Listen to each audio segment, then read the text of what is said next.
నెల్లూరు జిల్లా సైదాపురం మండలం తుమ్మల తలపూరులో పంచాయతీలో అభివృద్ధి పనులకు శ్రీకారం చుట్టారు వెంకటగిరి ఎమ్మెల్యే కురుగొండ్ల రామకృష్ణ. 91 లక్షల వ్యయంతో చేపట్టిన పలు అభివృద్ధి కార్యక్రమాలను ఆయన ఘనంగా ప్రారంభించారు. ప్రజా దర్బార్లో పాల్గొని గ్రామస్తుల సమస్యలను స్వీకరించారు. ప్రజా దర్బార్ కార్యక్రమంలో ఈరోజు సైదాపురం మండలం తుమ్మల తలపూరులో నిర్వహించడం జరిగింది. అందులో భాగంగా పలు అభివృద్ధి కార్యక్రమాలు కూడా వాటర్ ట్యాంకు ఓపెనింగు, అదేవిధంగా రోడ్లు శంకుస్థాపన ఇవన్నీ కూడా చేయడం జరిగింది. ఇది ప్రతి సోమవారం గ్రీవెన్సు, ప్రతి శుక్రవారం ప్రజా దర్బారు, వారంలో 2 రోజులు ప్రజల దగ్గరికి వెళ్ళి వాళ్ళ సమస్యలు తెలుసుకొని అధికారులు కూడా చెప్పి అధికారులు చేయాలన్నీ కూడా అధికారుల దగ్గర చేయిస్తూ అధికారులు చేయలేనటువంటి ప్రభుత్వం దృష్టి పెట్టి అవన్నీ కూడా సమస్యలు పరిష్కారం చేసే విధంగా ఎప్పుడూ లేని విధంగా ఇప్పుడు మన ముఖ్యమంత్రి అన్నీ క్లియర్ చేస్తూ ఉన్నారు. ఎందుకంటే గత ప్రభుత్వంలో 5 సంవత్సరాలు ఎలాంటి కార్యక్రమాలే చేయలే. అన్నీ కూడా భూ వివాదాలు, గొడవలు, ప్రతి గ్రామంలో కూడా కనీసం భూ సర్వే చేసి వాళ్ళ భూమి వాళ్ళకి ఇచ్చే పరిస్థితి కూడా లేకుండా పట్టుదిట్టాలు చేశారు.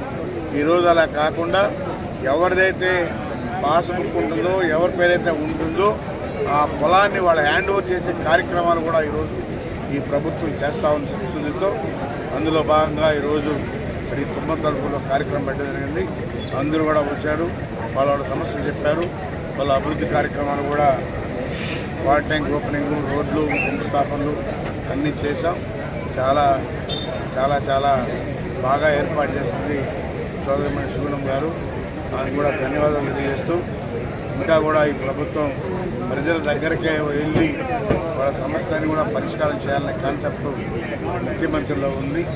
అందుకనే మీరు చూశారు, మొన్న ఫిషర్ మ్యాన్ రోజు వాళ్ళ దగ్గరికే వెళ్ళి మరి వాళ్ళ క్షేమ సమాచారాలన్నీ కూడా తెలుసుకొని వాళ్ళ కష్టకాలు తెలుసుకొని చేపల మార్కెట్ కానించి చేపలు కొని తీసుకెళ్ళి వండించి అక్కడే తినే కూడా వచ్చాడు. గతంలో ఏ ముఖ్యమంత్రి కూడా ఇలాంటి పనులు చేయరా.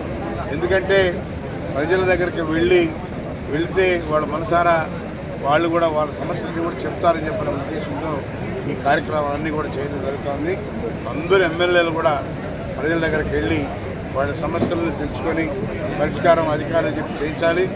అధికారులు చేయలేనటువంటి ప్రభుత్వం దృష్టిలో పెట్టి చేయిస్తామని చెప్పిన కూడా తెలియజేస్తూ సెలవు.